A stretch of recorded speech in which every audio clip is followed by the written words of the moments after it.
Hello, good evening, and welcome to round 5 of the Superleague Lights season here in 2021. We are in Baku, Azerbaijan. I am Ewan, Gale. No Lim Duval tonight, but hopefully we'll have Mena Klunt joining just before the race.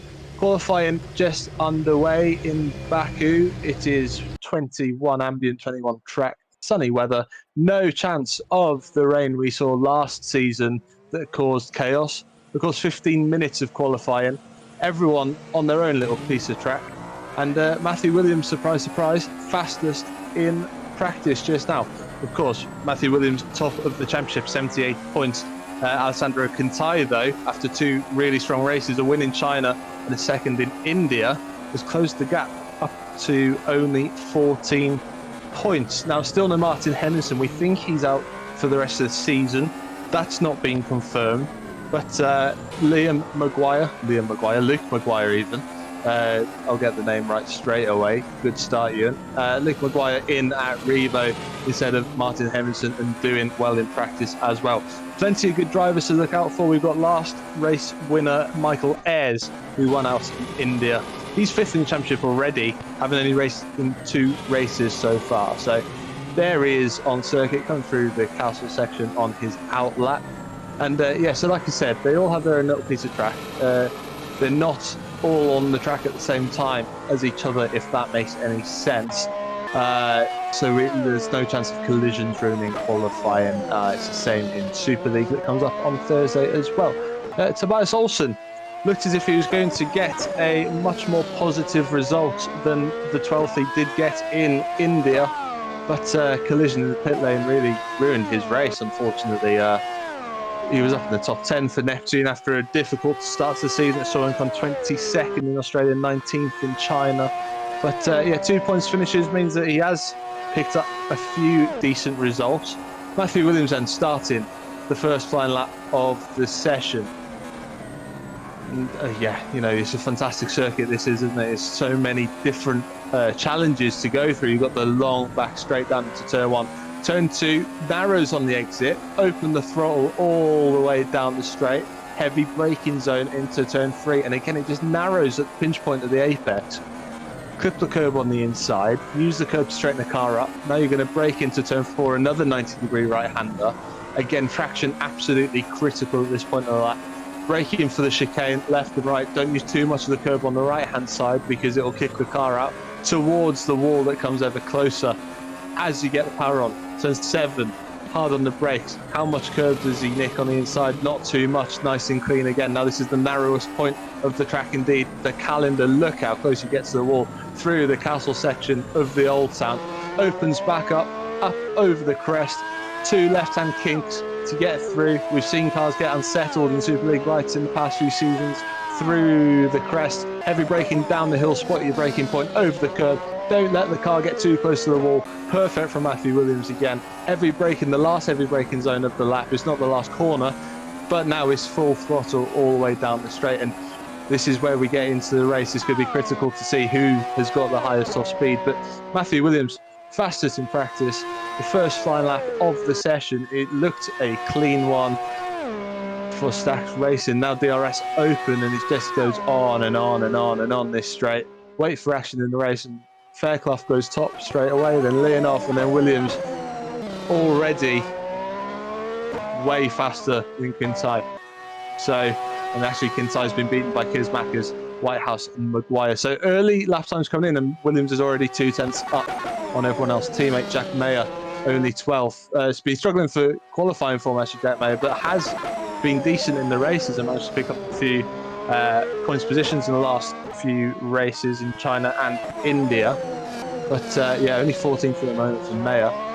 So everyone has done their first lap time, apart from Paolini, Watson-Matti and Saracino, who's got damage and is coming back, and that's a rear wing gone for Giuseppe Saracino. Already for HG Esports. So he'll have to get back into the pits, get some repairs done, and come back out later on in the session. There's Pascal Polenz in the second Razor. Dennis Waldborn 2 seconds down on his first lap. Don't know whether that was representative or not. I'd be surprised because we know how fast Yanis can be. So Saraceno back in the pits. We've still got Watson, Amari Watson for V12 Crossfire, Guillermo Matti for HG, Saraceno's teammate, and Pascal Perlens, who we're on board with just now to complete a lap time. Here's Michael Ayres, last time's winner. Only 8th after his first lap, 6/10 down Matthew Williams. It's a fantastic lap from Matthew Williams, that. But yeah, imagine he'll come into the pits at the end of his in lap. So obviously they were doing out lap. It's quite a long lap here as well, obviously 1 minute 38. So really no chance for 2 pushes, especially with the life of the tyres. You're going to go and do an out lap, a fast lap, and an in lap. Remember, you cannot escape to the pits, otherwise you cannot go back out or you will be penalised. So Amari Watson then, on his first lap, what can Amari do in the V12 Crossfire? It's been a so-so season for Amari so far. He's been involved in so many unlucky incidents, 2 retirements of the first 2 races, an 8th in China, 17th in India, and he just can't get a break at the moment. We know how much pace he's got. Down the straight he comes with the DRS wide open, and really, you know, if he can get a bit of qualifying pace and get himself out of the trouble, then that might turn his fortunes around. Where's he gone? Only 21st, so not brilliant for Amari. Not where he needs to. A few changes to go through. We've already said that Luke Maguire is in for Martin Hemmingson. We've also got Mark Hutchinson, that's the one. Mark Hutchinson's in an 8.6 racing instead of Jan Tenyak Park. So, and he's gone 12th already. Thomas Harvey's just gone up into 11th for TR, and he was outstanding last time out, Thomas Harvey. Both TRs were, to be fair, Whitehouse retired unfortunately after a collision, but Thomas Harvey 3rd behind Ayres and Kintai. And yeah, really showing some form since he's come into the championship. Only done 3 races, missed his first race, came 7th in Bahrain, 12th in China. But the podium really showing the pace that he can achieve. But take Kears Makers, 2nd at the moment for Zedric, is a good lap to open the thing. And the thing is, when you've got a banker lap in, as you well know, you can then push a little bit more on your 2nd lap. You know, you're not fighting to get up the grid. You're already up the grid now. You can relax into a bit of rhythm. So here goes Keersmakers onto his lap. Pick your braking zone for turn 1. Clip the curb. Nice and straight there. Beautiful. So, but still 0.273 tenths to pick up on Matthew Williams, who looks like he's refound the form that he had at the start of the season in Australia and Bahrain, where he looked, quite frankly, untouchable. Absolutely incredible in the stack. 3rd in China and 6th in India, and all of a sudden you're saying, oh, that's a bit disappointing. And then he's come 6th as his lowest result. His average position so far is, well, 3rd, which is just unbelievable. After 4 races, great consistency, and this is the thing, consistency wins you championships in Superleague Lights. We saw Liam, who is usually commentating with us. He won every race he competed in last season before making this step up to Super League, and he was just consistently fast. And that's what you've got to do. Even if you don't win, Aurel Matteo's got out of shape at the castle, clipped a bit of the curb, so he'll pit and make sure he comes back out for another lap. At the end of the session, up the road, Deegan Faircroft taking plenty of curb on the inside, but he is fastest in Sector 1. Not his personal best in Sector 2. But now he can open the taps all the way through the flick left, through the flick right. Try not to scrub any speeds, take the shortest line possible. The RS is coming at you now, and then you just get that extra little burst. You can feel it as you're driving along. Where does Deegan go? Deegan Fairclough goes P2. What a lap that is from Deegan Fairclough, within a 10th of Matthew Williams. So there's pace to be found then for everyone behind. Bobke Hoekstra is currently 11th in the championship after some struggles. Highest finisher 7th and goes 8th now, so we know that he's still got plenty of pace as well.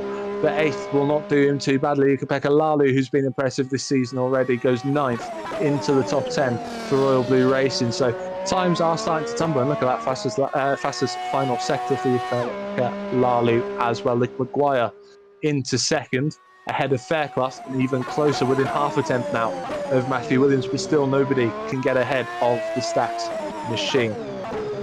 There's also then middle of the lap, just gone through Sector 1 into turn 7 on the brakes.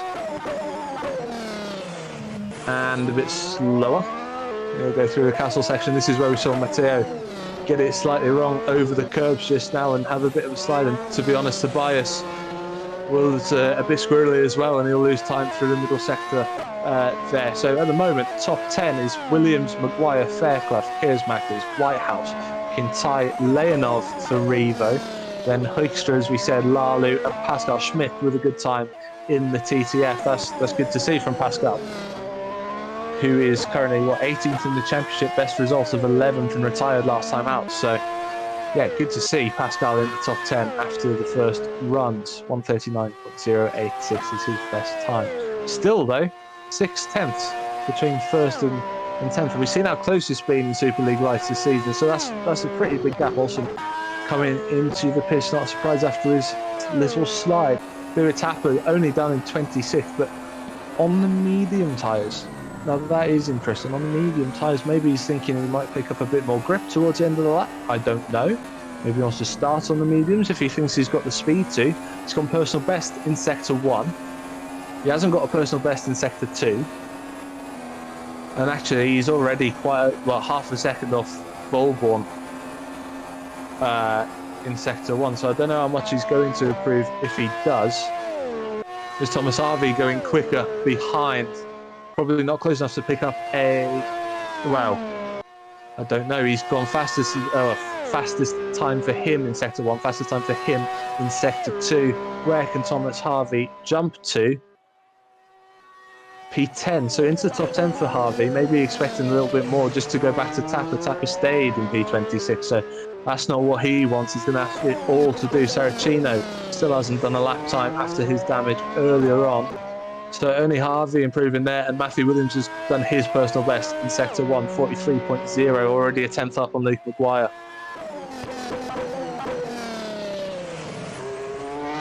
Just a reminder, Williams, Maguire, Fairclough all within a 10th of each other, but then there's a big gap back to Kersmakers and further 10th, another 10th back to Whitehouse, and then it strings out down the top 10, half a second separating them all. Williams not his best middle sector, but that's because his best middle sector came on a sublime lap earlier.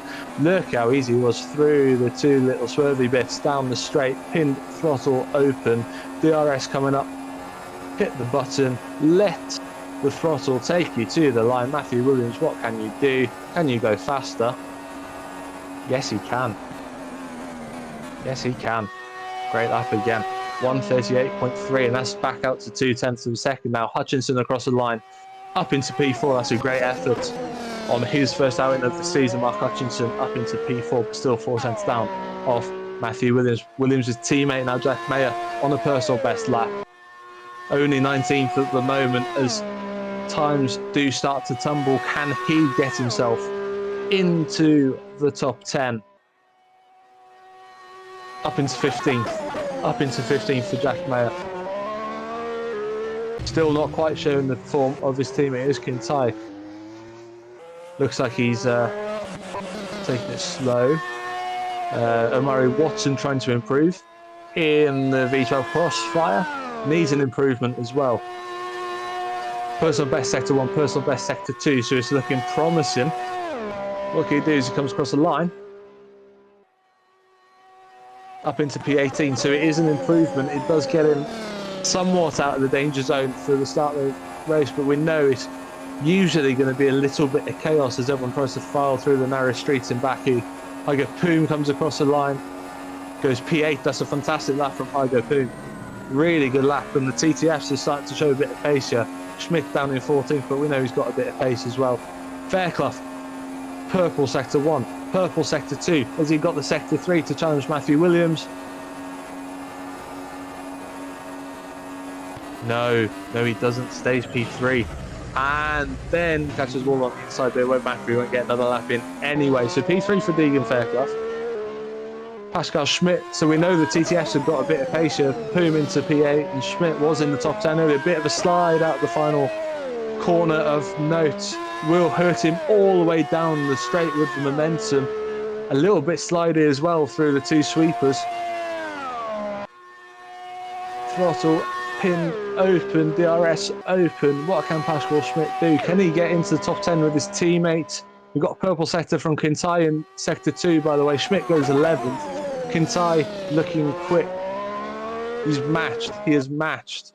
And he's back in the pits, actually. So I think he must have had a poor first sector because he did purple middle sector. So that's Kintai done. Whitehouse now trying to improve from 6th. It's not a bad position to start anyway, but if you can get further up, then fantastic. 43.2, 2/10 slower in the first sector than Matthew Williams. 29.3, a 10th slower. That'll still put him 4th on the grid, though, if he can maintain that. So Whitehouse trying to make 2 positions, maybe. Maybe a stretch he can get Fairclough. Whitehouse goes 3rd. He does get Fairclough. So fantastic final sector. Yeah, 26.0. Only beaten by Maguire and Williams. As the checkered flag comes out, who else has still got to do a lap? Williams in the pits, Maguire's in the pits, Hutchinson in the pits. Kintai only 7th. That's big for the championship if Williams is on pole. Lalu coming through his lap. Personal best sector 1. Heavy braking into turn 15 over the curb, got a bit hoppy, did well to keep it out the wall. Heavy brakes down the hill, get it squared up, don't need to be too greedy, get the power on, a bit of a slide on the rear, and like we said before, that's going to cost you. He's gone yellow in sector 2 anyway, so I don't know how much he is going to improve. He's already a 10th slower than Hoekstra, who's ahead of him. But yeah, just going back to the championship battle while Lalu finishes his run. Williams 1st, Kintai 7th, and there's 10th as well, who won last time out. Lalu, who's 4th in the standings, can only go 13th for Royal Blue, but we know he's good on race pace anyway. Kiersmakers drops up to 5th, ahead of Hutchinson. The Kiersmakers with a good final lap. Leonov now to finish off a Revo, comes across the line and goes P8, so jumps ahead of Hygo Poom's TTF. So TTF with 2 cars in the top 10. Schmidt managed to get into P10 in the end, ahead of Ayres. Harvey 8th, yeah, great lap from Thomas Harvey to finish off. So he gets himself out of the midfield carnage and into P8. So top 10 then in the qualifying. I'm pretty sure that is everyone done. Indeed it is. It's going to be Williams, Maguire, Whitehouse, Fairclough, Kiersmakers, Hutchinson, Kintai only 7th. And then Harvey with a good lap to finish off. Leonov, Hygo Poom. But Hygo Poom and Pascal Schmidt really impressive. For me anyway, really impressive in the TTFs to get there. Ayres only 12th and out qualified by his new teammate Mark Hutchinson for 8.6, having won last time out. But remember, he started P9 last time out and charged through the field on strategy. There's confirmation of the qualifying times. Like we said, Williams pretty imperious, almost 2/10 faster than Luke Maguire, who's standing in, of course, for Martin Henningsen. Whitehouse again showing pace for TR Blueboss Motorsports in P3 and not too far away from Maguire in 2nd. Fairclough 4th, again showing plenty of pace in qualifying. Can he get through the race without too many mistakes? 4th last time out, good pace. Kiersmakers 5th, Hutchinson, we said 6th, Kintai 7th, but Pescara usually good in a straight line. Thomas Harvey 8th, Leonov 9th, Hygo Poom 10th. Further down the grid, as we said, Schmidt 11, Ayres 12th, Hoekstra 13th, Lalu only 14th, and Paolini 15th. So maybe Royal Blue can do something funky on strategy to get their 2 drivers up the field. Hammond only 16th and still struggling to find form. Jack Mayer 17th. Tobias Olsen back to where we started, 18th. Sandeep Singh only 19th in the Pescara. Didn't mention him all session. And Omari Watson only 20th. And the last 10 cars in the grid, Matthias Shabinski in 21. Guglielmo Matti, probably not his best performance of the season, down in P22. Lindbergh for Neptune 23. Saracino recovered from his damage to get up to P24 and set a lap. Tapper could only get P25. And it's Waldborn down for Razor in 26. Dabrowski, Poland, Lambert and Carlsvad round out the grid. So, we are going to go for a break before we come back for the race. I'll be joined by Menno Klont, so you don't have to just listen to me. But yeah, go and put the kettle on. Come back in about 10 minutes. We'll have the race for you from Baku in Azerbaijan.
Welcome back to Baku. Easy for me to say. And yeah, Superleague Lights. So Liam's not here, but it's me, and I am now joined by Menno. Menno, how you doing? Nice to see you. And yeah, how have you been? Yeah, I've been good. Long day for me, but yeah, I'm looking forward to this race today in Baku. So yeah, it will be an interesting one, like always in Superleague Lights. Qualifying, we just was qualifying, and it was interesting qualifying with, I believe, 21 drivers within the second of the pole guy. So very close. Let's see what today will bring. I guess will be, as always, a big spectacle and yeah, a lot of good overtaking. And of course, we were saying during qualifying, obviously before you came in, that the championship contenders, if you have a look at Williams, Kintai, Lalu and Ayres, at the moment, obviously Keersmakers as well, if you exclude Hemmingson at the moment, they're all strung out by a pretty fair distance. Obviously Kintai down in 7th, but we do know that Pescara do tend to run low wings and high top speed. How much is that going to help Alessandro in the race? And Sandeep as well, obviously starting down the order. I think low wings can help quite a lot, but it's also a strategy. But of course, will be very interesting. Will you go for one stop or two stops? I think those two, yeah, will be the most likely scenarios. And on what tire will they start, or what tire will they finish? It's all interesting to see what will happen on that front. So yeah. And we've seen a split of strategies across the races this season already. Some doing 2 and 3 stops in Australia and Bahrain, for example, as the cars start to come on the grid for the formation. That very quickly before we run through the full grid. Yeah, how long do we think each tyre will last roughly? I think the soft tyre will last around 16 laps, and the medium tyre around 20 laps. But I think people will still try to stretch it for a one stop, so it all depends on yeah, how far they want to take it, and maybe at the end of the stint they want to stretch it a bit, while we now see the whole grid. So I give the grid to you, Ewan. So yeah, so Williams, Maguire, Whitehouse, Fairclough of course, and then Keersmakers, Hutchinson, Kintai and Harvey, but then we lose Hygo Poom after even Leonov, because Hygo Poom's got a 20-place grid penalty. So Leonov 9th, Schmidt 10th, still a TTF in the top 10. Then Michael Ayres 11th, Hoister 12th, Lalu up to 13th, Paolini 14th, Hammond 15th, Jack Mayer 16th. So everyone's moving up 1 or 2 spaces. Olsen 17th for Neptune, Sandeep Singh up to 18th, Watson into the top 20, 19, and Zabinski into 20. Then we've got Matty, who'll be disappointed with 21st, Lindbergh 22, Giuseppe Saracino, after his damage in qualifying, goes 23rd, Dabrowski 24th. Poland's the lead of the Razors in 25th, ahead of James Lambert and April Carlsvard for Cosmo Powerworks. And then the 3 that have had a grid penalty, we've got Hygo Poom, who had plus 20 places, Dennis Volbon, who had +5 places, and Uwe Tapper with +20 places. That would explain their qualifying pace as well. Be interesting to see, Menno, who starts on what tyres to start the race. Yeah, that will be interesting. I will actually take a look at that soon. And I believe a lot of the runners will go with the soft compound, with I believe Pascal Smit and Michael Ayers on yellow. So that's at least what I can see from the I think the top 15 guys. Also, something I just noticed is that Douwe Tapper is still in the pits. So I think he's in the pits because, of course, he wants to do a pit lane start after having the big penalty.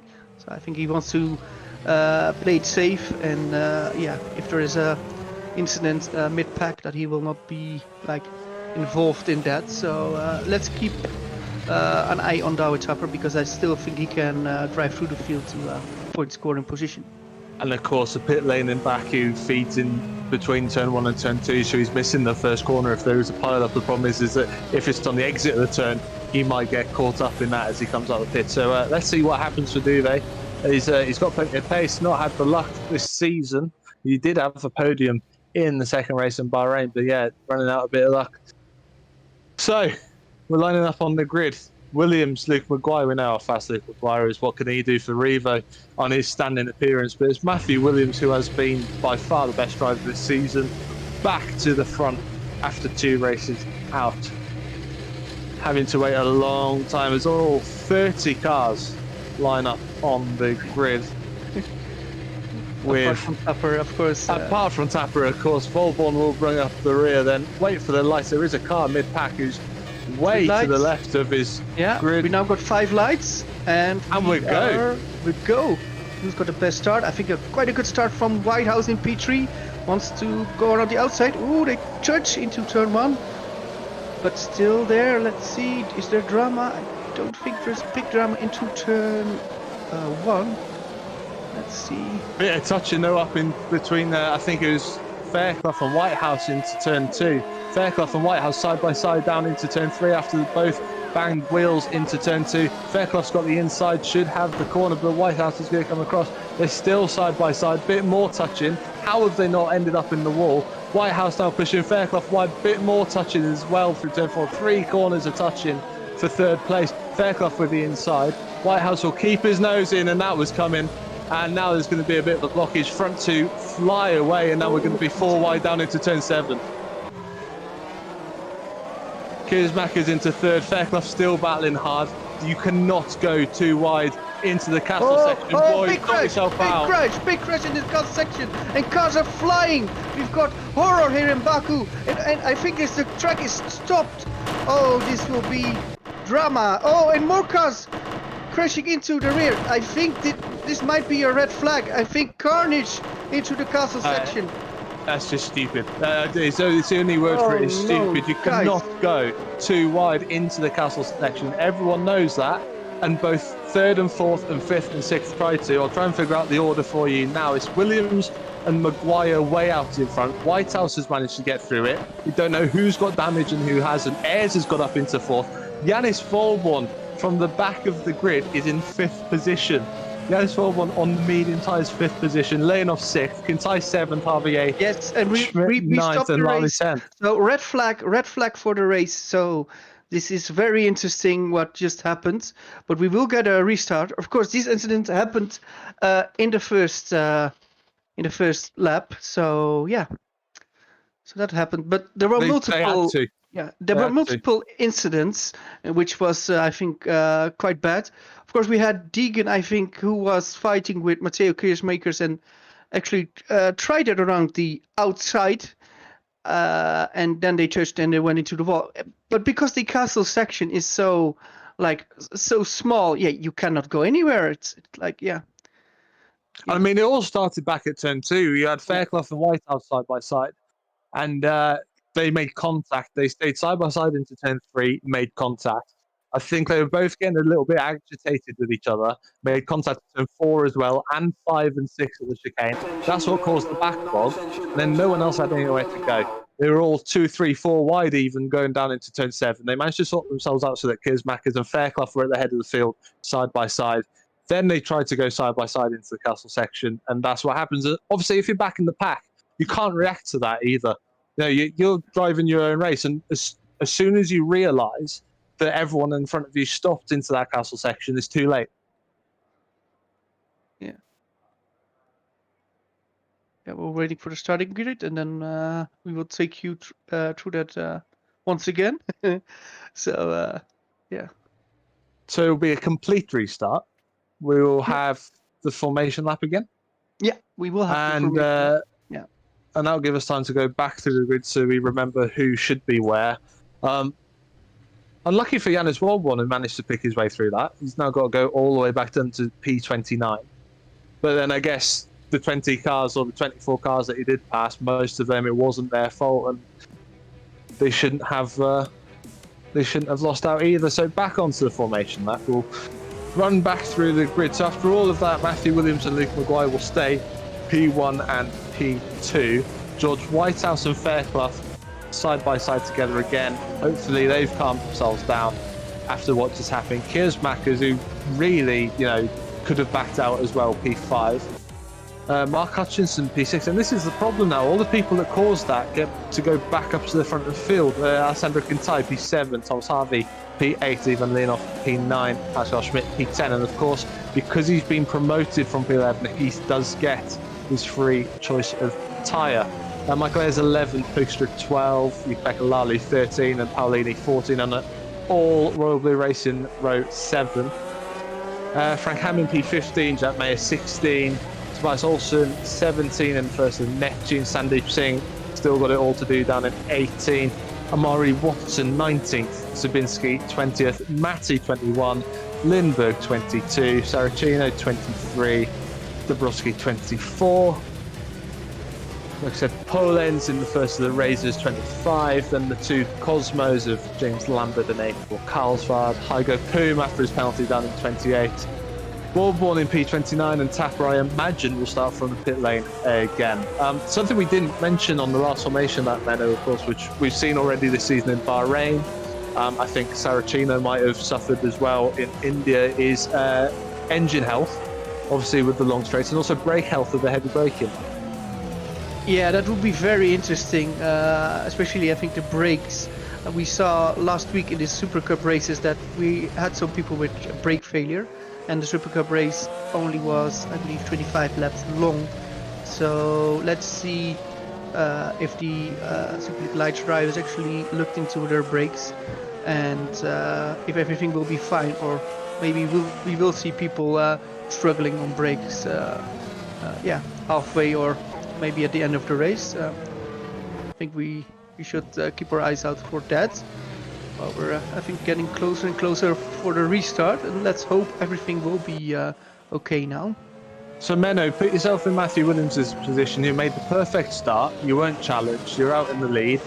Obviously something's happened behind you now. You've got to do it all over again. How are you feeling at that stage?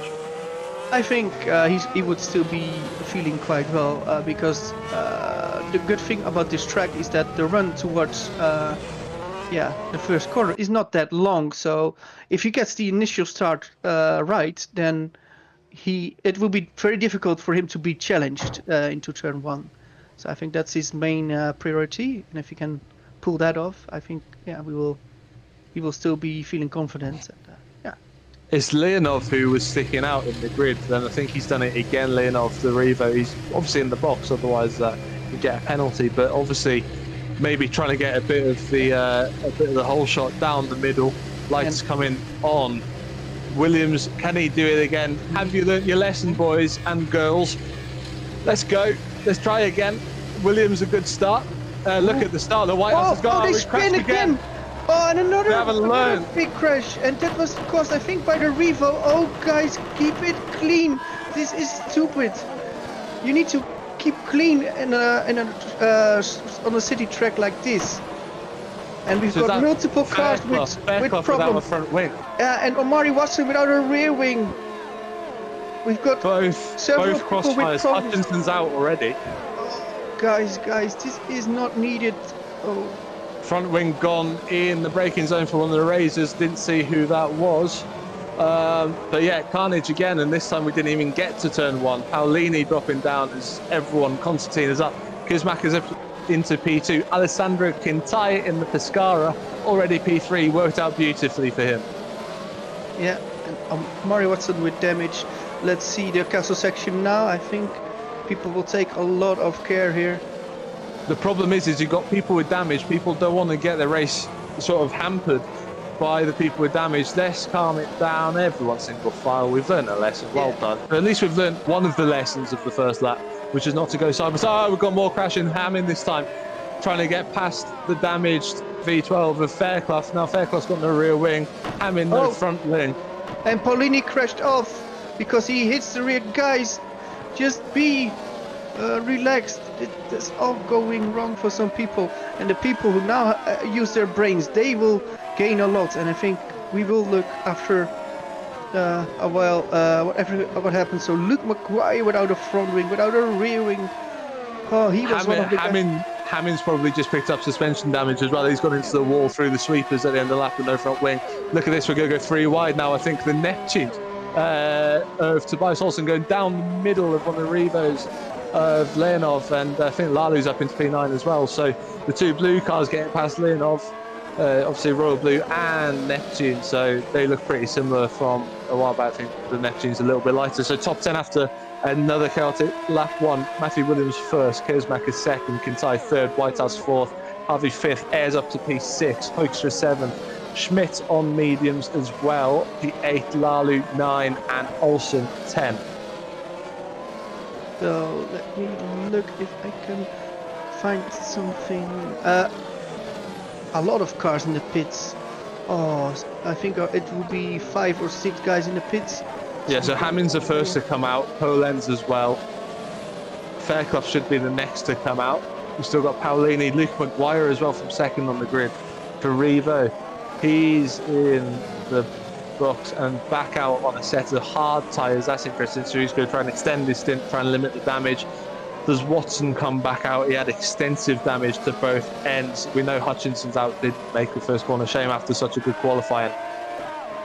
And let me look. Dawid Tapper already P21 after a pit lane start. Yeah, and then of course he's got the penalty, but yeah, with the pit lane start, I think he made sure he wouldn't get caught up in all those incidents. And yeah, now the way for him to get some points is, I think, wide open. I think he will of course, push, the problem he had though is that he missed all the carnage because they didn't get to turn 1. The problem is that it took so long for the last car at the back of the grid to get past the pit exit that he was sat there for such a long time as everyone was going down. Look at this 3 wide again into turn 1. Great move.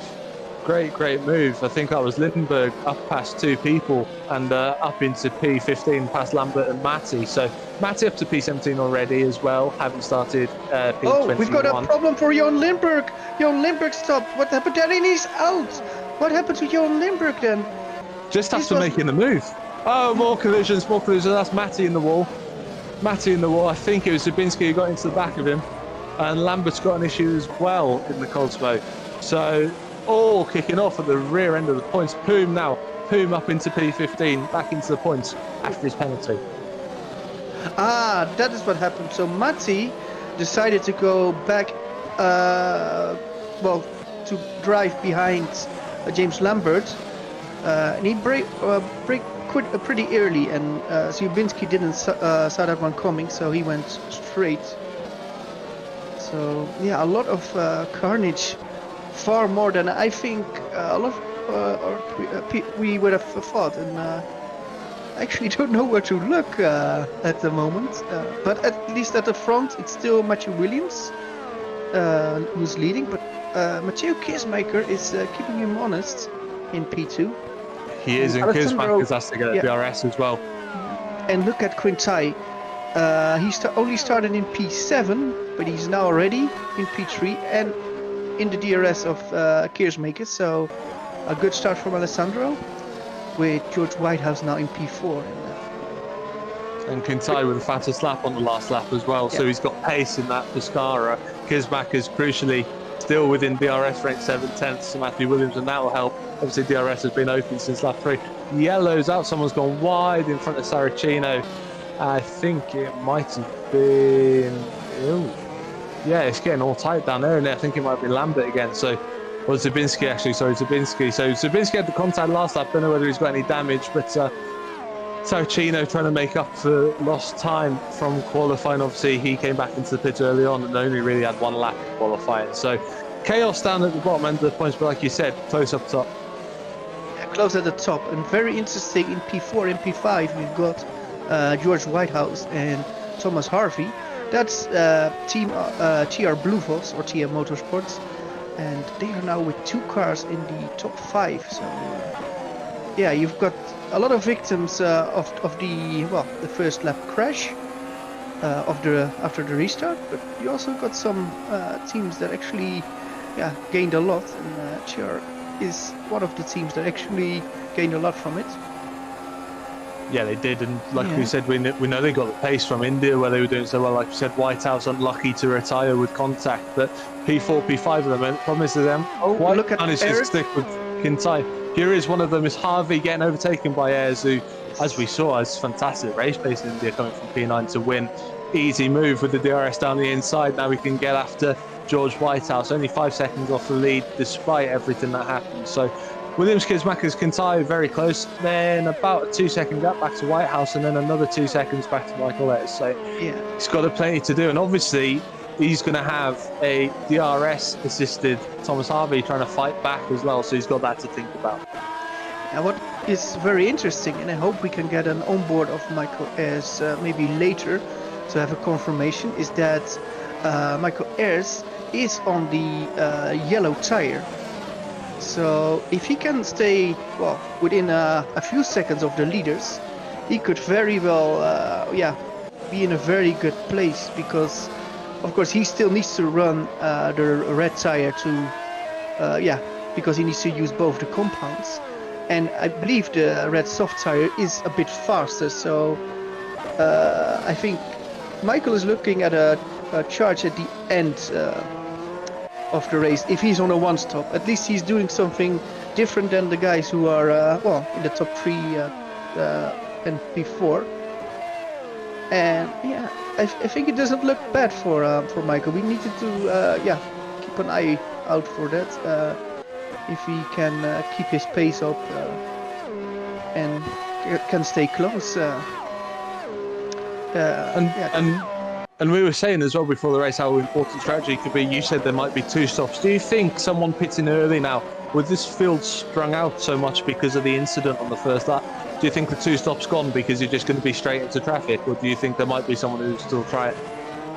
Yeah, that's the question, because a lot of people had problems. Maybe 2 stops might be even more likely, because normally you will have more traffic, and maybe now you have got less traffic because a lot of potential drivers who would have been in the traffic are now already in for change of a nose cone or anything else related to that. So it could potentially be possible that people are switching to stop, but we shall see what they do.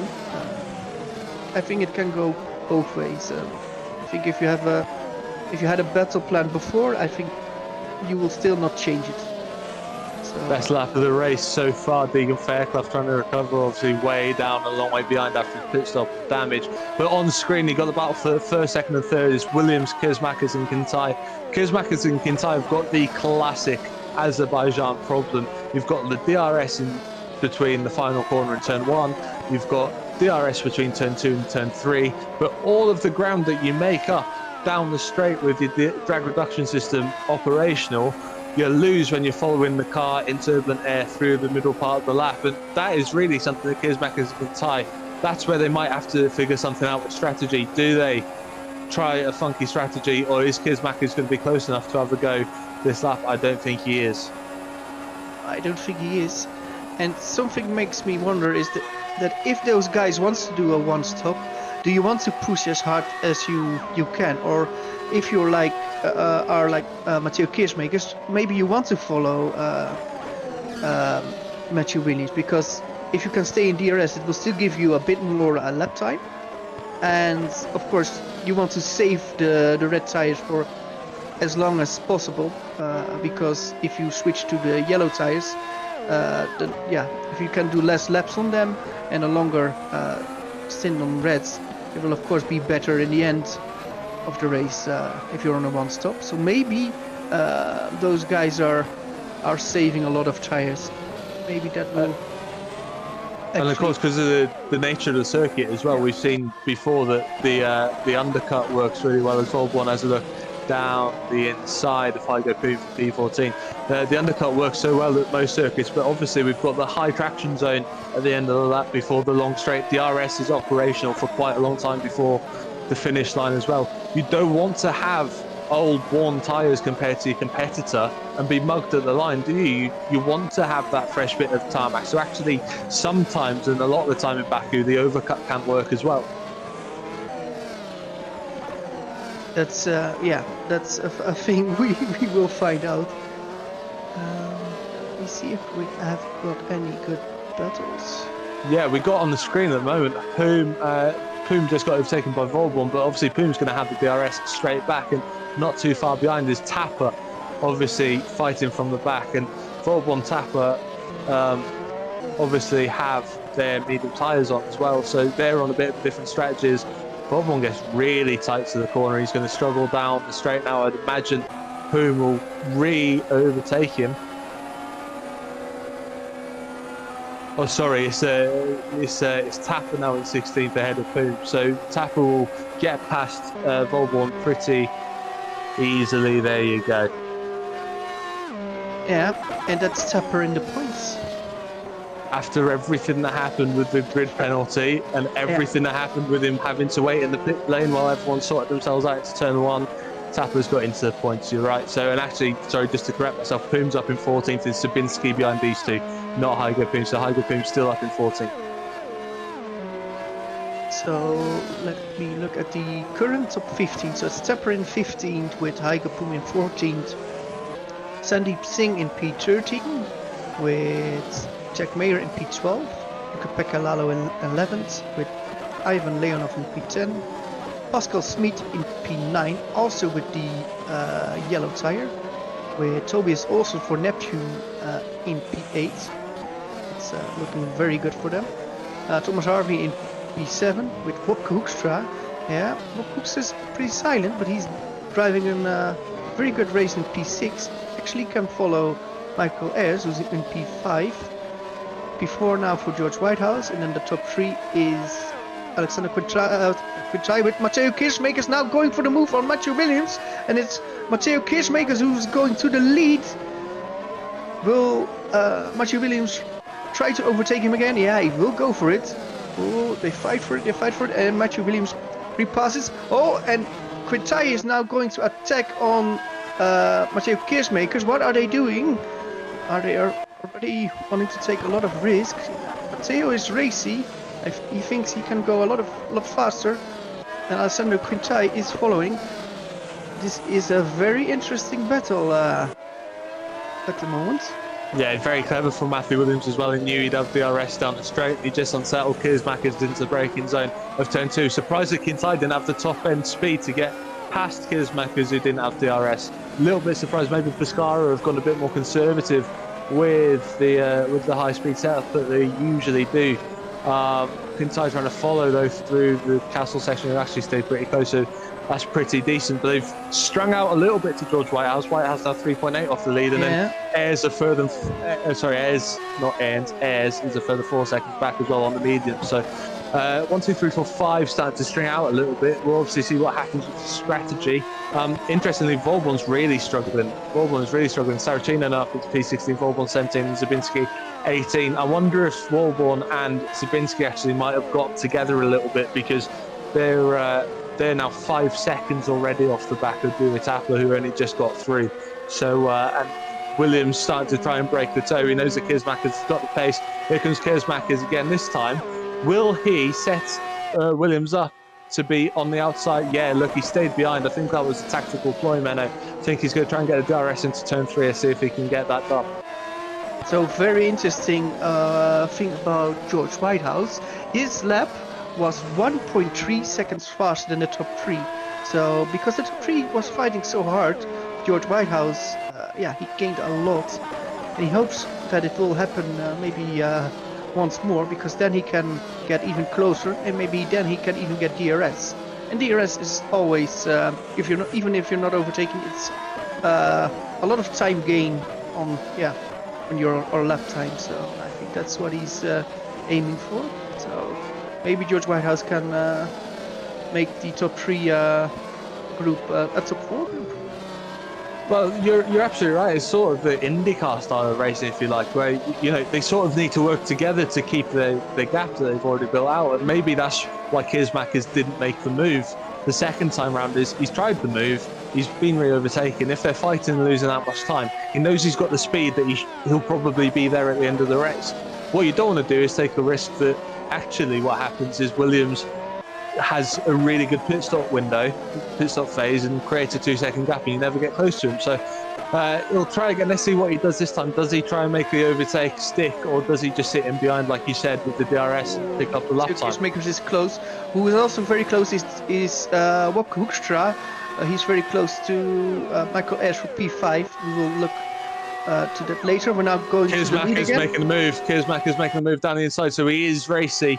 He was almost too close if he wanted to try and stay behind Kersmakers this time. But look, Williams trying to get the inside again. Couldn't make an overlap this time. He'll stay in behind. He's got DRS down into turn 3. Kersmakers has to be clean. Doesn't clip too much of the curb on the inside. That'll help him to traction. Williams trying to keep the car tight through the turbulent air. Now we start to build the speed in the slipstream with the DRS. Shows a nose, but not close enough. And that's Kersmakers into the lead. Two Kersmakers into the lead for Zedric. Yes, and Wopke Hoekstra made the overtake for P5 on Michael Ayers. So that's, I think, a very good move from Wopke. Of course, Wopke is using one compound, softer, so he will have more pace. But it's all strategy, and he can see the top 3, top 4 guys driving. So what's possible for Wopke? I think quite a lot if the guys at the front keep fighting really hard. I'm just interested to see, Ayers starting to struggle for pace a little bit on the mediums. Not disastrously, but not as fast as he was a few laps ago. Volborn plummeting on his mediums.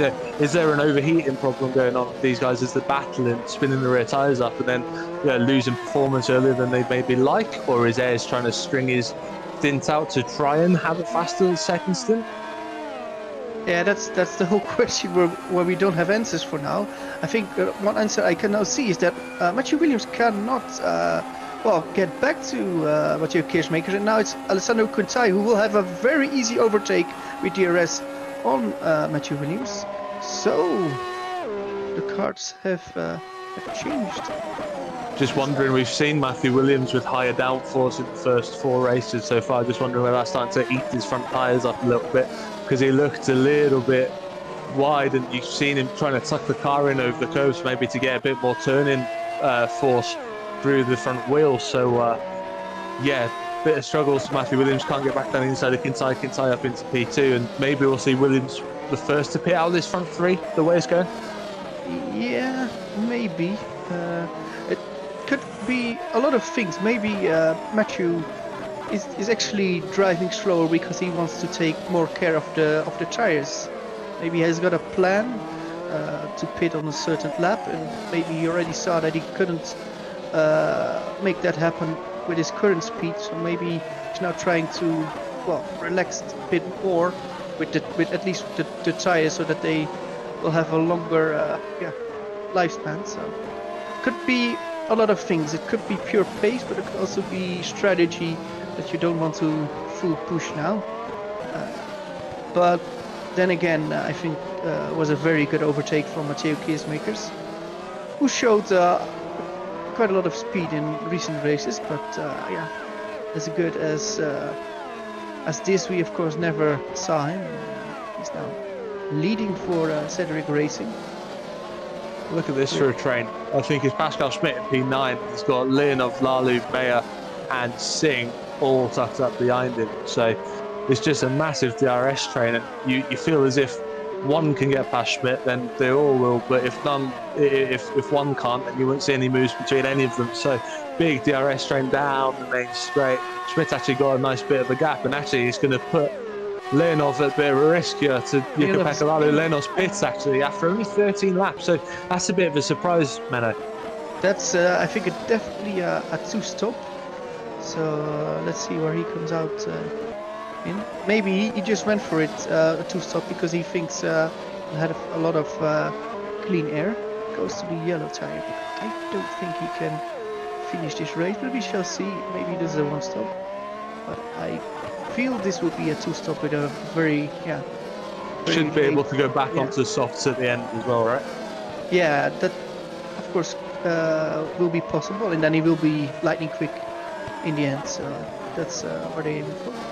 Just having a look at the DNFs, we've had a few retirements since obviously Hutchinson on first lap. I think Murray Watson never came back out, and then Lindbergh we saw, and Matty after his contact, Perlent as well, and Frank Hammond the most recent DNF. So more bad luck for Frank Hammond, who just cannot get a season going at the moment. We know how talented the driver he is, so desperately unfortunate. They're the retirements so far. Back up front, Kiersmack has pulled out 1.2 seconds on Kintai, so Kintai not in DRS anymore. Which side not in DRS now?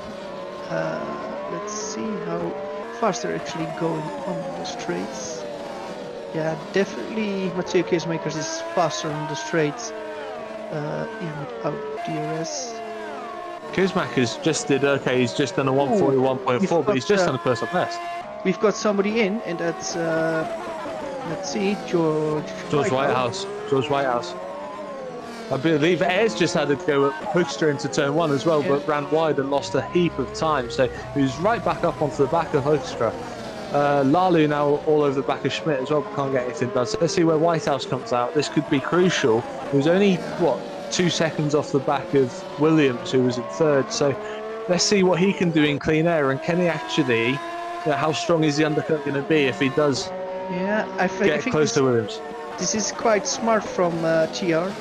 There is a group in front, but I think those are at least 3 to 5 seconds away. So George can now push really hard and go for it and maybe do an undercut.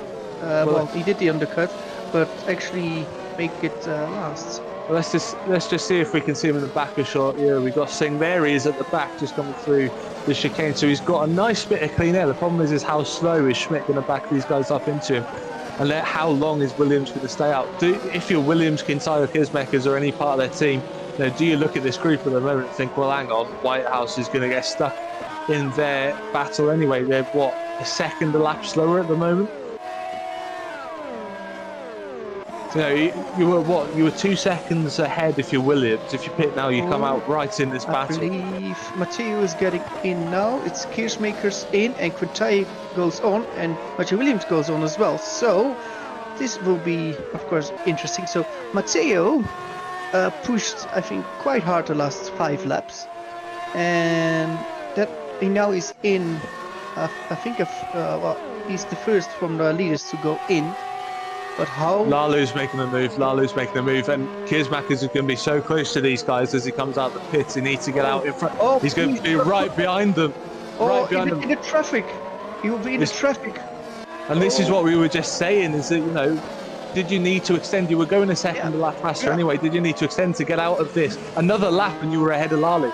Yeah, and now he's got a big problem because he will lose seconds behind Schmidt and Lalu. They will not have the pace, at least in the second sector, and they can of course get passed by Matteo at the DRS on the start-finish straight. But I think it's not the right call because he will lose a lot of time. Lalu 142.6 last time round. Quintai 141.7. That 9/10 plus Kintai only about 4/10 behind Kiersmakers, and obviously they're going to do another lap here with Kiersmakers losing time. Lalu is starting to make a bit of a gap, so he should be out of the way for Kiersmakers in a while, but obviously he's going to be sat in Turbo with no DRS after that. He's got to get past Schmidt now so he can latch onto the back. of Yukbeka Lalu. Michael Ayres, by the way, turning up the wick now that he's got a little bit of a gap to Hoekstra. He's going to get back into DRS, but personal best first sector. Now maybe he's thinking now's the time to use up his medium tyres. Yeah, and however he's going for the move. Let me look at the timing. Yes, so already half a second lost for Matteo Kiersmakers in the second sector alone. Yeah, it's a lot of time. Strain. It's a lot of time for Kiersmaker. Got to get past Schmidt now, and obviously Kintai and Williams looked at this and gone, yes, we're going to carry on. Please, thank you. A bit more battling behind, I think, is Whitehouse and Sandeep Singh. So Whitehouse didn't spend too long to get back on to the back of this battle, and he'll go past Sandeep Singh on the inside into turn 2, gets the move done. Gets the move done. Let's see where Wopke came out to. Wopke came out in P12. You'll see him just at the back there, look, down the back of the straight in the red car. So he's got a nice healthy gap, actually. He'll probably have 2 or 3 laps before he catches Sandeep Singh. So, and obviously as Kiersmakers and Whitehouse make their way through this pack as well, this pack will start to dissipate a little bit and stretch out. So actually, they're not holding each other up that much as Mayer gets way out of shape through the chicane on his old medium tyres. Of course, for people like Wopke, he will normally get to the back of those runners in 3 laps. But I think a lot of the drivers who are on reds will pit in the next 3 laps. So that's the traffic will disappear for Wopke. So I think Wopke timed it better than Matteo Kiersmakers, but that's the commentator's view. That doesn't mean we're always right. But So William, look how close Williams is as well, by the way, to Kintai. So Kintai thinking, right, Kiersmakers has got past Schmidt, now I've got to make the most of it. Williams had closed right into Kintai, and he's managed, even though we said that he looked as if he was struggling on his tyres, he's actually managed to go longest of the front runners. So let's see what that will do for him as Whitehouse now latches on. He was flying on the last lap, 140.3, way faster than anyone else on the circuit, using most of them red tyres, but obviously going to be 2 stopping down the inside as Schmidt gets that done. And look how close he's going to be to Kintai. Look how much time he's made up on Alessandro Kintai. And if you think about where Williams was, he might jump Williams for P3 here. So very interesting after the pits, and Mitchell Williams is the one that goes for the longest first thing. He's going to lose so much time as well. Well, that's so, but at the end his tires will be in far better condition. And I think that's what they're eyeing. They're eyeing the long game, and not the short game. It'll be interesting to see what tyres he goes on to, because we're still 25 laps at the moment on mediums to get home. Might be able to do that with the lighter fuel load towards the end of the race. Let's see what these guys do. Whitehouse on the softs, we know he's got to make another pit stop anyway, so that, you know, if everyone's 2 stopping, then he's got to go into mediums and everyone else will probably go into softs. You can probably rule him out, even though he will probably make a position on Williams the way that the speed's going at the moment. Kiersmakers looking nice and fast and pretty close to Yukbeka Lalu will pick up DRS. And if Lalu doesn't pit off his medium tyres this lap, then I'm sure Kiersmakers will make the move into turn 1 anyway. Williams is going on, and I believe Williams on his used set is faster than Matteo Kiersmakers on his new set, because Matteo still has traffic. Let me look at the difference in the last lap. No, Matteo is faster. Matteo is faster, but that was because he also got DRS. But the second sector and the first sector, I believe, were slower for Matteo. So, and actually, Matthew's done a personal best in sector 1 as well. So he's still got life in those tyres, it looks like. And obviously, he's going to, like you said earlier, going to have a bit of an advantage towards the end of the race with some fresher tyres. Yeah, and if you have got Whitehouse past Kintai on the soft tyres. So Kintai probably knew that wasn't a fight he needed to have, but it's interesting strategy-wise to see what that will bring towards the end of the race. I think it will show that George Whitehouse is on a 2-stop strategy, and it must be because he switched from reds to reds, while Alessandro Kintai is on the yellow tire, so he will go to the end. Towards the end of the race as well.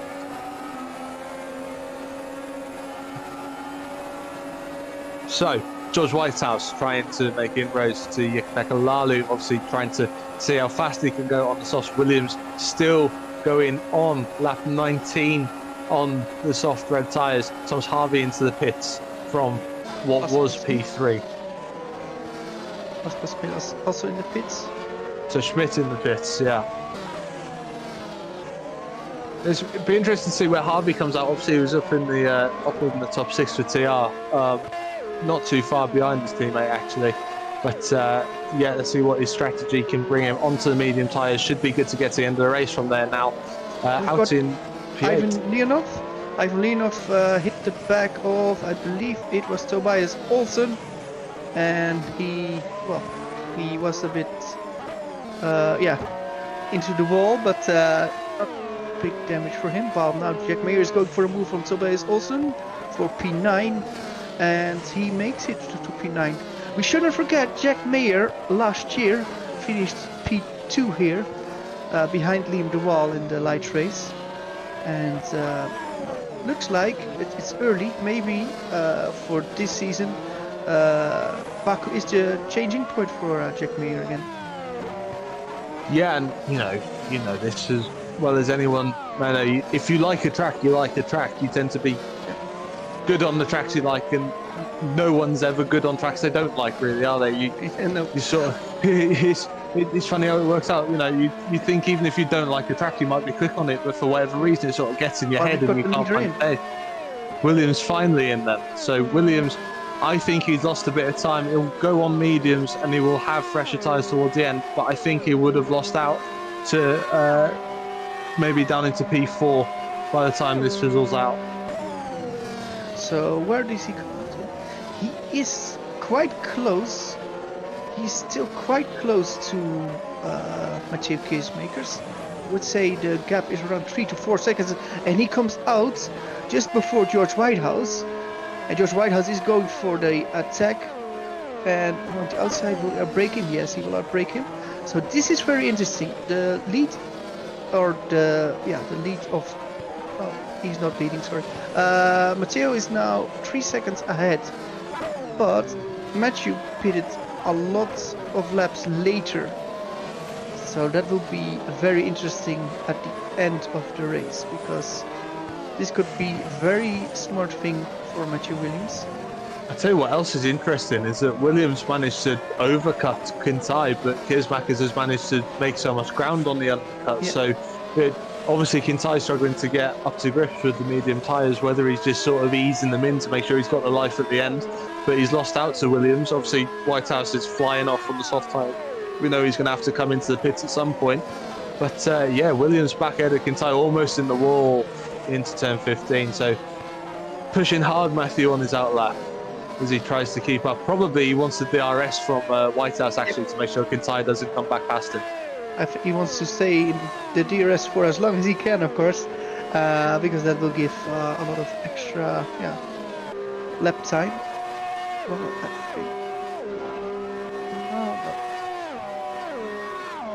I thought Whitehouse was going to the pits, but of course that's far too early for now. Imagine it'd be about 4 or 5 laps until we see him again, and they'll have, what, 16, 17 laps on the mediums? I think it's even later. I think they want to go a bit longer with George.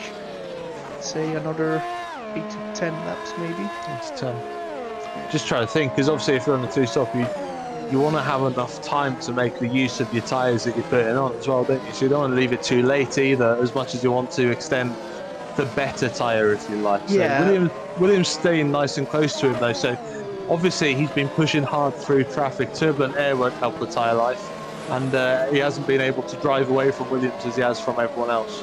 The thing is that if you pit later, then with the yellow compound Whitehouse needs to use at the end of the race, you can of course abuse those tires far more, and well, if you abuse the tires more you can get more lap time out of it, but they also will wear faster. So I think that's what they want. They want to do a short last stint and then make sure that they can push flat out towards the line. I think that's the strategy they will have, while I would say the guys that pitted now and are on one stop, so those are Williams, Quintai and Matteo Keersmakers, they most likely need to save a bit during this stint.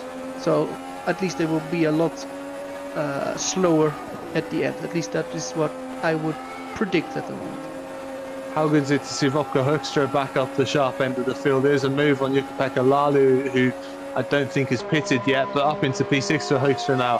And with Whitehouse pitting as well, we know he has to pit. I know Hoekstra has to pit again as well off his soft tyres. But yeah, good to see him back up sharp end and doing what he does best, overtaking people.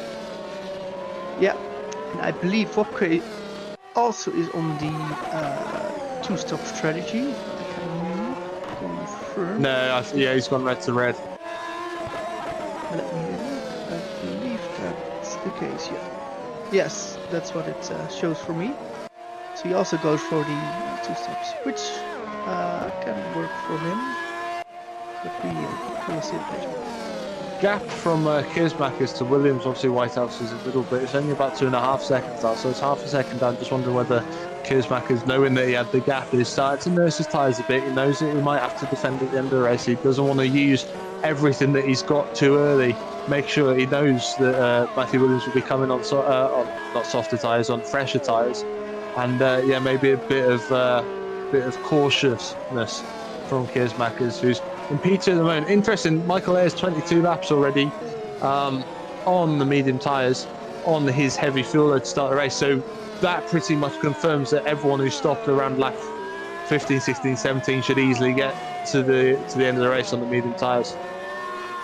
Yeah, that actually shows that. But when will Michael pit? He's looking pretty good so far. Lap times are decent, at least decent, which you would expect from tires with this age.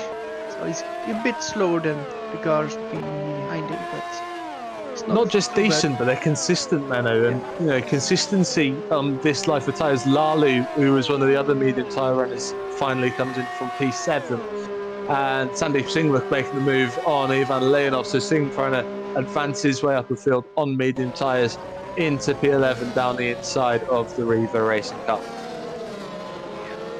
Well, I believe there is quite a bit of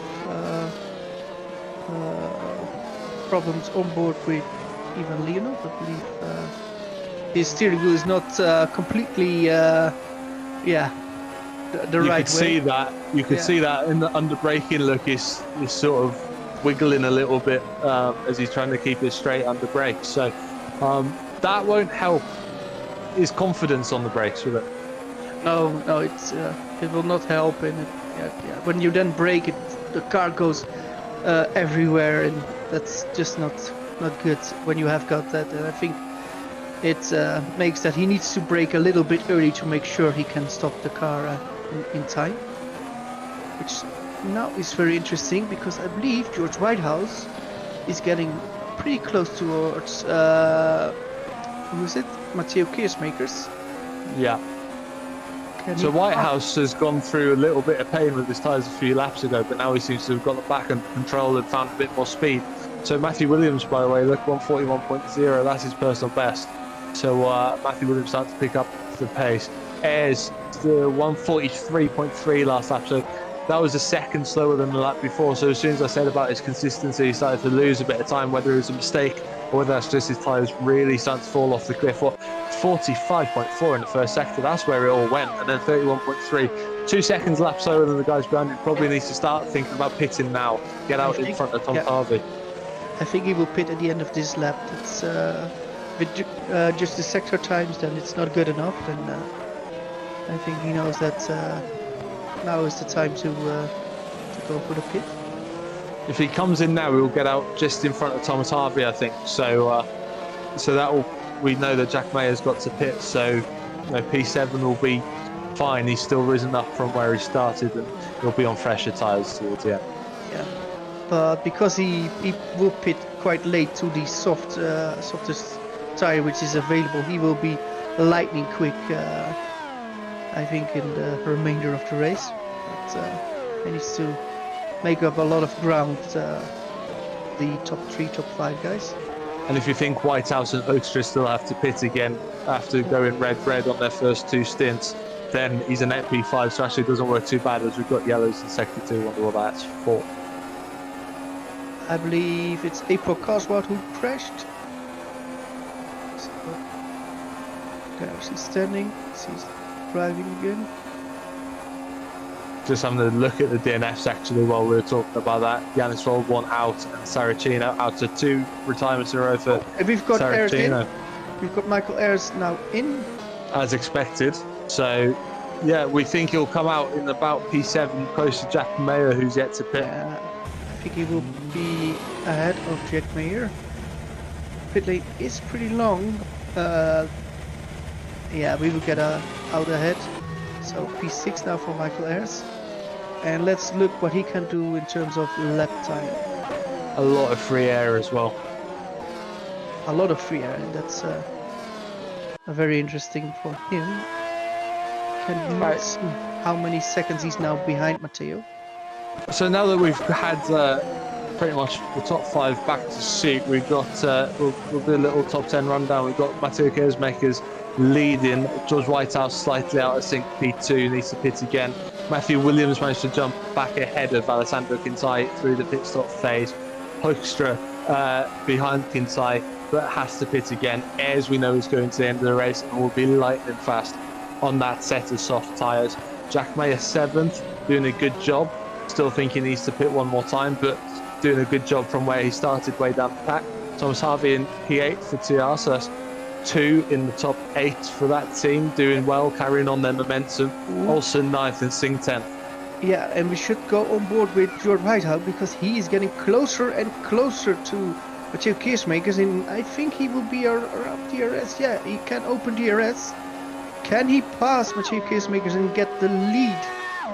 Not on this straight. He's gaining and he's gaining.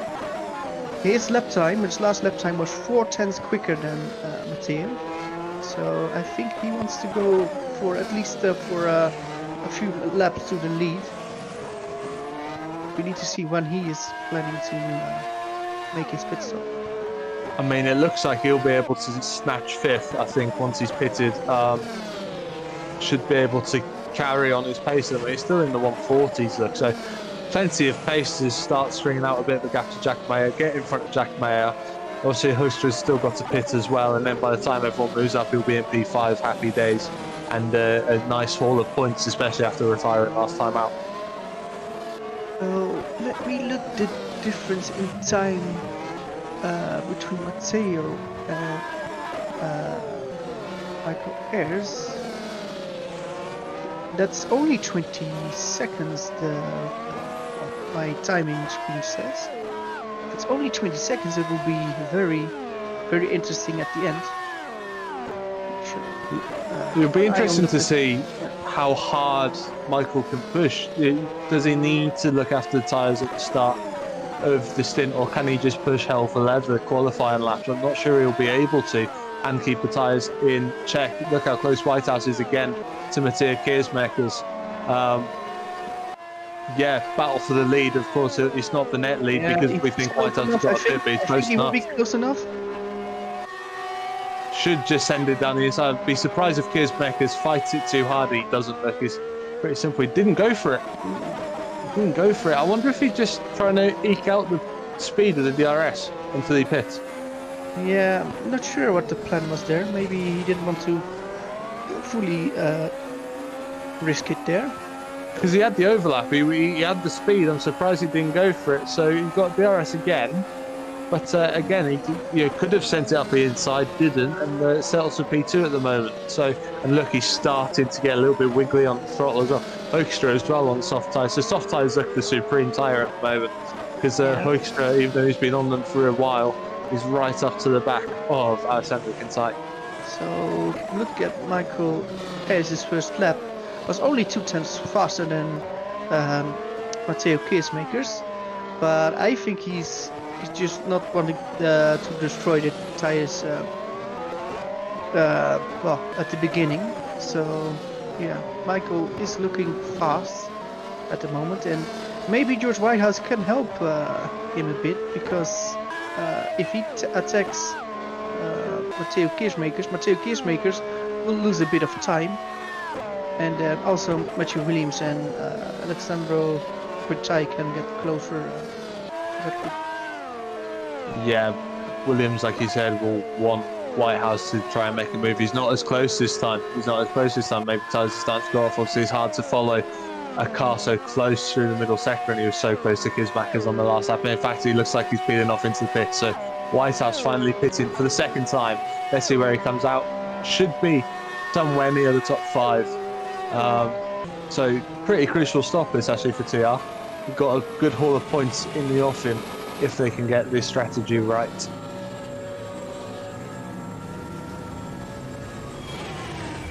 Stop nicely on the mark as well. Yellow's on as expected. 15 laps. Absolutely flat out please on those.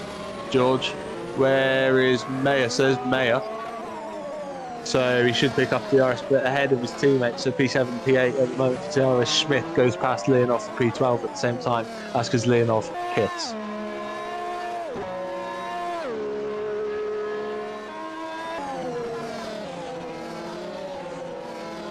So just reshuffling that top 5 then. Kisbach is 1, Williams 2, Kintai 3, Hoekstra 4th, and Ayres 5th. But Hoekstra yet to make his second stop. And then Jack Mayer up in 6th from where he started, thinking he's to pit again though. So Whitehouse hunting him down already on his fresh set of medium tyres. So yeah, Mokke should pit again. Not sure when he will go for that stop. I guess it will be quite close. And let me look at the lead. I believe they're quite close. But what I now see on sector times, Matthew Williams is much faster this lap. Let's see what kind of lap times they will both produce. Yeah, I don't know whether Kismakers has got out of shape into a corner or something, but 6/10 in sector 1 is pretty massive. Although it's a long sector, but then another 4/10 in the middle sector. Was slightly faster in the final sector. He's got a higher top end looking at the 344 kph compared to 339. So it's not that much, but it's enough to make 2/10 down that long straight. Hoekstra's still all over the back of Alessandro Kintai for P3. I think it was more than just a mistake because I had more sectors which were slow, and now Matthew Williams can see that red car getting bigger and bigger. He now has a focus point, and that will be, as a sim racer, if you have a focus point, it will always be really good. To have. I guess you can just put all the focus on that one guy and just eat and I mean, out. I guess at 3 seconds, it's like, oh my god, I'm 3 seconds behind. At 2 seconds, you're only a second away from DRS, and that changes everything, doesn't it? So that second is so crucial in the mindset of a sim racer when they're trying to close in on the lead, isn't it? Yeah, that's very true. So Hoekstra then losing a little bit of front end grip down, following Kintai into turn 15 and turn 16. Big slide as well through turn 16. So struggling now, Vodka on those red tyres. I'd be surprised if he doesn't come in at some point soon. Almost hitting the wall as well, look, through his sweepers. He's going for it. Let's see, no CRS. I think he will do at least 1 or 2 more laps. Actually goes for P3. Thinks about it. No. And look as well, look, Kismakers 3/10 faster than Williams on the last lap, so it must have been a mistake maybe sort of towards the end of sector 1 that sort of cost him down into the start of sector 2 as well, maybe between turn 6 and 7, and losing a bit of speed in the short sheets as Jack Mayer pits finally from P7 or P6, sorry. So he's going to drop down, but he's going to be lightning fast at the end of the race as well. Good effort actually from where he was on the grid to get up to where he was. Done a nice first 30 laps and should pick up some points at the end of it. Deegan Fairclough, after everything, back into the points as well, P15. Yeah, currently in P15. You see Jack Mayer came out in P13, and that's interesting because it will only get better for Jack, I think, when all the others are pitting. And it's now a Chopper who started from a pits now in P11. I'm a big fan of your work. Yeah, and you know, podium already this season. He's very, very fast. He was fast last season as well. Never seems to have the luck that some of the other drivers get. There's always something, isn't there, with Dawa that sort of stops him from being a contender all the way through the season. Whether last year it was collisions in qualifying, this year it's been collisions in the race that aren't his fault at all. Obviously, last time he did have something that was his fault because he got the plus 20 place grid penalty, but starting from the pit lane, kept an We've got Matteo in. Matteo Keersmakers is going for a 2-stop, so he is in.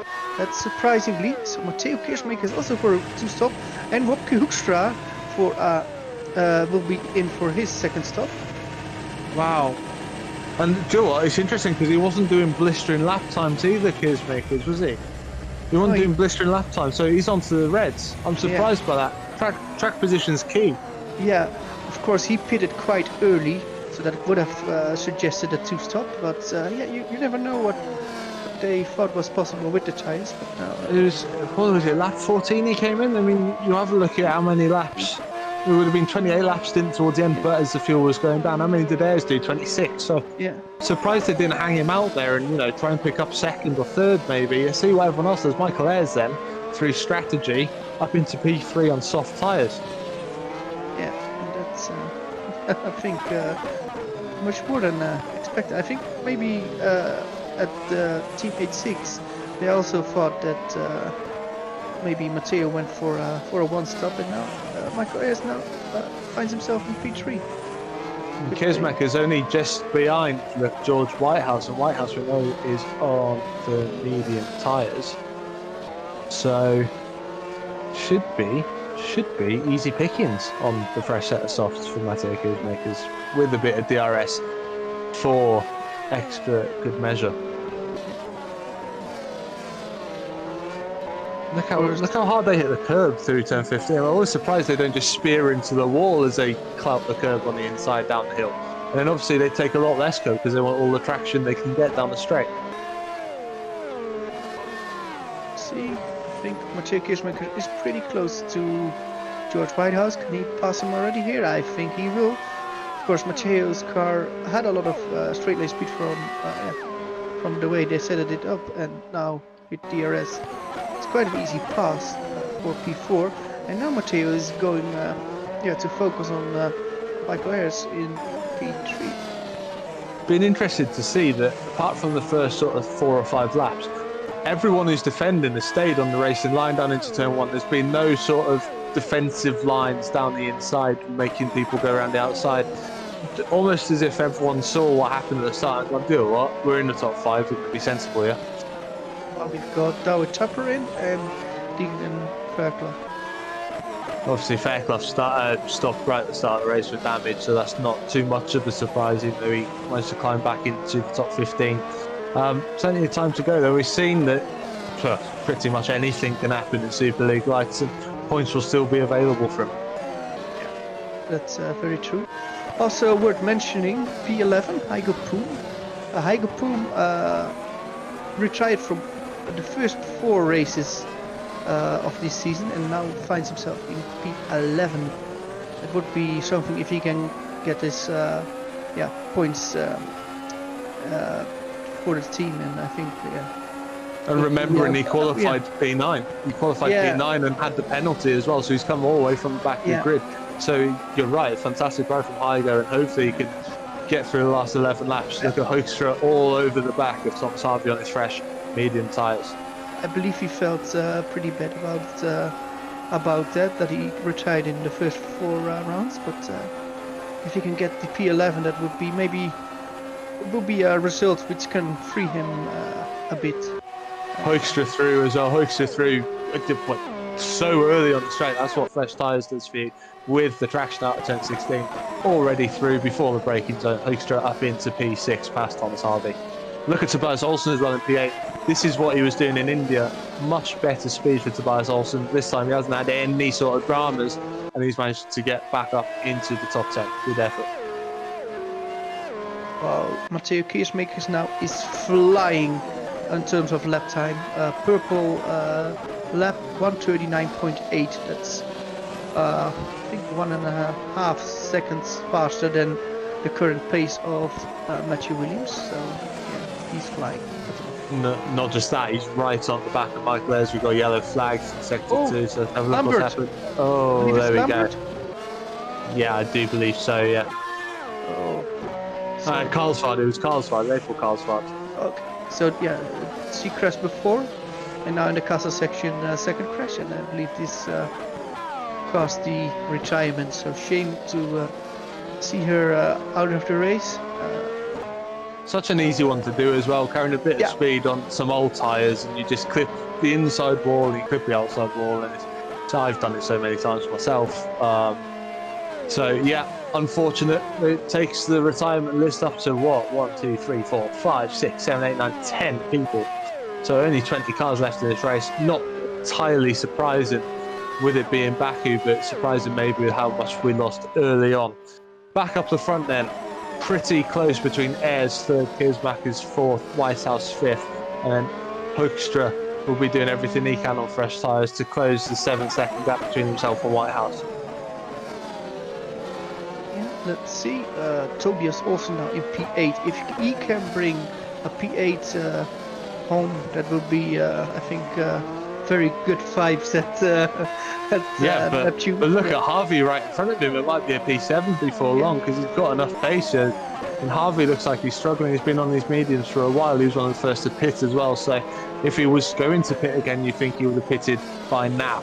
So obviously trying to hang on with some old mediums, and look how squirrely he was out of turn 4. So Olsen looks as if he's got the upper hand here.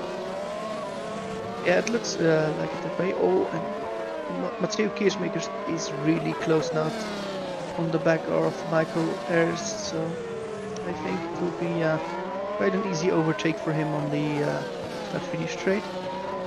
Fairclough with the fastest time of the race so far, 1:39.556. That's what fresh soft tyres does for you at this stage of the race, especially when you've got plenty of free air. You've got about 15 seconds though up to the final points paying position, which is Pascal Schmidt in the second TTF.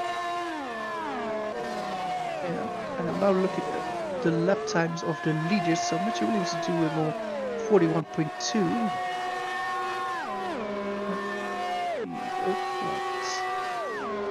Quintides at 41.4.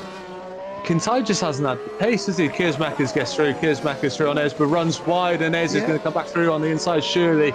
Yeah, he will. Who's going to pick up the RS? Into the braking zone for turn 2, and look, Kiersmacher's again. Look, as soon as you slide once, you slide again, and yeah, big mistake from Kiersmacher's because that's cost him a lap. Probably too much to do, but 10 seconds to Kintai, maybe second was on the cards. Every time he makes a mistake like that, second gets further away. Harvey overtaken by Olsen as well, but now with the RS going to try to fight back into turn 3, looks down the inside. Harvey on the brakes but hasn't got the grip, and Olsen will hang it around the outside. Into the wall there goes Olsen, and Harvey back into 7th, and maybe even look Lalu looking at P8 now. So Olsen, we said that he hadn't had any drama so far, now he has, goes defensive into turn 5 and 6, and that will give Thomas Harvey a little bit of breathing room for the time being. And the whole group from Harvey, Olsen and Lalu, if they fight too hard, then Jack Mayer with fresh tyres can still knock on that door and steal some positions away. He's quite far at the moment, but it's not too far away. I say it again, you know, from where he started down in the lower end of the top 20, really good strategy, really good race from Jack Mayer. And to be fair, like we said after qualifying has let him down, but actually his race pace has been pretty decent. So top 10 at the moment, it looks like it could get even better with people battling. Yeah. And look at Matteo Kiersmaker's again. Yeah, he's in the DRS, he's got the slipstream. Look, now we've got Ayres going defensive. Around the outside, no! So Ayres close. timed it perfectly, he timed it perfectly. And just made him... Oh, but look at him on the brakes. Ayres got one. Kiersmaker's round! What a mistake. This will cost him a podium position. And now Josh Whitehouse is close to the podium. Oh, and now look at this as well. Lalu down the inside of Harvey. I think Olsen's already got through. And now Harvey's going to be close to the wall. They both spin, or almost spin as well. Lalu down the inside of Harvey. Harvey's got DRS to help, but Lalu's got the inside line. He's got the high ground, and that'll be Harvey down into P9. Lalu up into P8, and again, Lalu's race pacing strategy paying dividends. Yeah. Let's see, and look at the current lap times. Yeah, Jack Mayer is also flying on this set of tires. Laps we still got, I believe 7 laps to go. Yeah, and if you've got pace in the end, that's the thing what matters, because you can make the difference there when you got that. And looks to be the way for some of those drivers. Look at the gap between Williams and Kintai now, 7.5 seconds, and it's yeah, Kintai. I was expecting Kintai to stay closer, but it just has not got on with these yellow tyres at all. And actually, Ayres is getting closer to him, and Kintai getting closer to Williams. So Ayres with a bit of breathing space over Whitehouse. Will be interesting to see which tyre lasts well over the last 6 laps. Yeah, that will be interesting. I think Alexander Kintai is driving a bit slower on purpose to make sure he can go the distance on the tyres. I think Alessandro accepted the fact that he might not win this race, so then of course do the best thing. Lalu through to P7, so that was done pretty easily as well. I don't know whether Olsen had a bit of a mistake out of turn 16, but Lalu was ahead well before the braking zone for turn 1, and yeah, Rebecca Lalu 4th in the championship. Obviously will probably go 3rd ahead of Hemmingson, who's not been here for the last 2 races. Lalu will go up into P3, or actually maybe Ayres might jump in. But yeah, consistency again from Lalu helping him stay up in the top 5 of the championship. Let's see who is currently flying. Yeah, Bob Kukstra also is quite fast at the moment, but I think Matteo is a bit too far away at this moment in time. Yeah, and Matteo's just done a personal best first sector, so he's driving angry now. He'll be frustrated, and it's important to, you know, channel the anger into fast lap times, but don't make any more mistakes and compound the error. You know, 5th is still decent. It's not what you wanted. You were winning. Your strategies put you down to best of 3rd. Then you've made the mistake, but don't throw all the points away. Channel the anger. You know, maybe get a faster lap just to say, look how fast I was. But yeah, keep your 5th position and maybe even hunt down George Whitehouse. Still only 4.8 second gap with 5 laps left, and he is on the softer tyres. It's very true. Let me look at the lap times. Look how close the lap times between Williams and Kintai are on that lap, by the way. Yeah, but now Michael Ayres actually took 1.4 seconds or 1.3 seconds out of Alessandro Quintai. Does he think P2 is still possible for him? I would, because Kintai is only doing 142.234 now that my timing screen's updated, so he wasn't close to Williams at all. He was a second slower. Look at Kiersmaker's 139.777. He is driving angry, as we said, but Ayres within 7 seconds now with P2. Yeah, but also look at Jack Mayer now in P10. He is a lot faster than Tobias Olsen and Thomas Harvey on lap time, so I think in 1 or 2 laps he will be close enough to pass them if he can keep the pace up. And Pescara, obviously Sandeep Singh in P11 and P2 is going to keep it so tight at the top of the team's championship. Pescara were leading into this round on 96 points with Stacks on 86, but obviously Mayer in the top 10, Singh just outside the top 10, and the lead drivers, if you like, in P1 and P2 for both teams. You know, this is going to evolve over the season into a titanic battle. Yeah, you're absolutely right. Oh, Whitehouse almost in the wall on the exit of turn 16. He got all over the curb and traction was lost. He lost a bit of time compared to Ayres. Still going to get the DRS, but yeah, he was looking dangerous and almost stuffed it into the wall. Yeah, he wants this podium. George Whitehouse wants this podium. I believe last year he was close to getting a podium, I believe in Japan, when he was driving for Cenobite, and he knows maybe this is one of the few opportunities he can get for a podium, and he's close, he's full commitment, and Like I said, retired from the race last time out, whilst in a good position. He doesn't want anything similar to happen again. 4 laps to go, lap 39 of lap 42, or 42 lap race here in Baku, and Whitehouse has found speed on the mediums.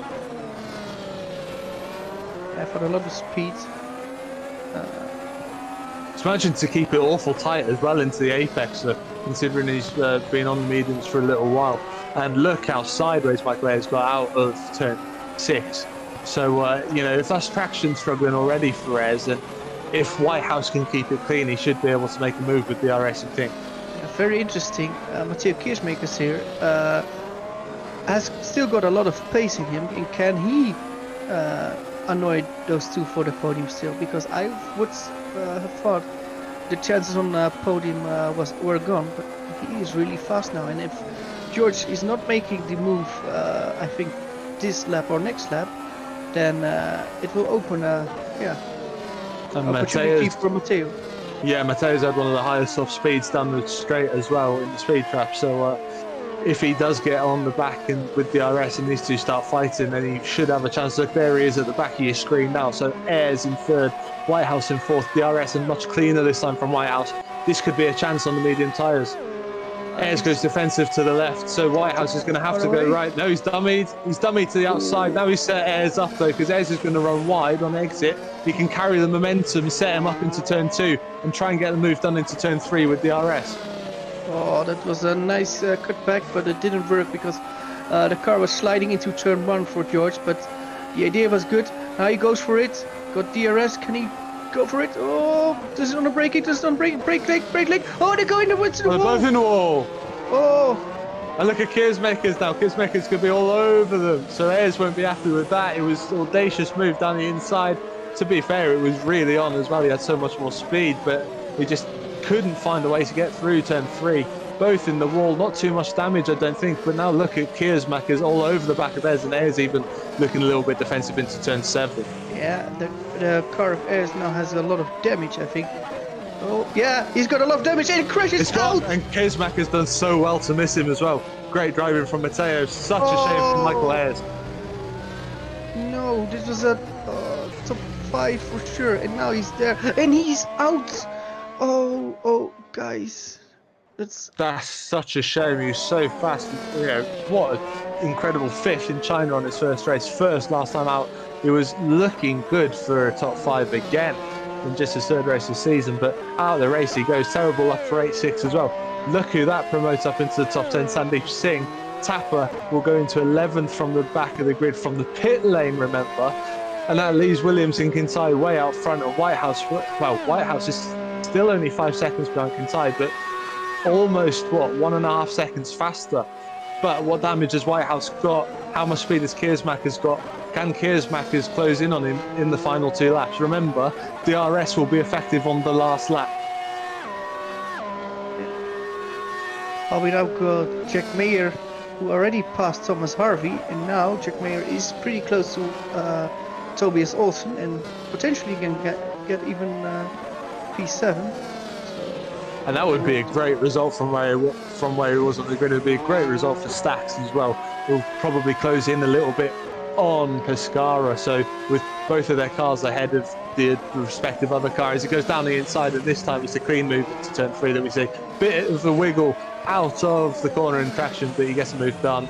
And Olsen will have to settle for 8th. Doesn't look as if he's going to be under attack from Harvey in the last 1.5 laps, but made a great drive up into P7. Yeah, great drive for him. Just having a look as well, by the way, Ayres' retirement puts Fairclough into a points position, just the 1 point after qualifying so well. We said that qualifying's been good, and the races, you know, he's been struggling for consistency. Yeah, again, another, not a retirement, but a big accident at the start in the Kristen down. He's now into 14th. He's just gone past Hygo Poom. So Hygo Poom down to 15th, Fairclough for 2 points in 14th. I believe we're on the final lap now of the race. So it will be another Matthew Williams win if he can bring it home. Alessandro Quintai just, casual in P2, like just no stress, can't win, but still getting all the available points for P2.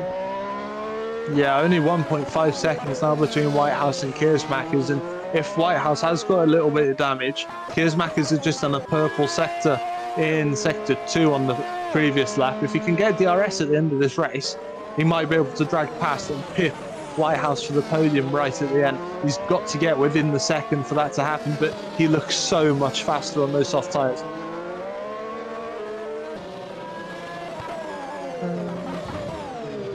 Yeah, this is not over yet. Look, he is closing in. He's using all of the road he can. Look how close he's getting to Whitehouse. Traffic up in front, though. If Whitehouse can get up towards the back markers and pick up the RS, that'll be a podium sealed for him. I am pretty sure of it, because Keersmakers won't have the straight line speed advantage. Further up the road, though, coming round the final corner of sorts. Now he's just got to go through the sweepers. It's been like the first 2 races of the season for Matthew Williams in the stacks. Absolutely dominant. Fastest in practice, fastest in qualifying, fastest in the race. Another victory number 3 on the season for Matthew Williams. Fantastic drive, massive gap all the way back to championship rival Alessandro Quintai, who is going to come over the line. Keersmakers couldn't get close enough to Whitehouse, so Whitehouse, after the contact with Ayres later on, will come P3 and make up for his retirement in India.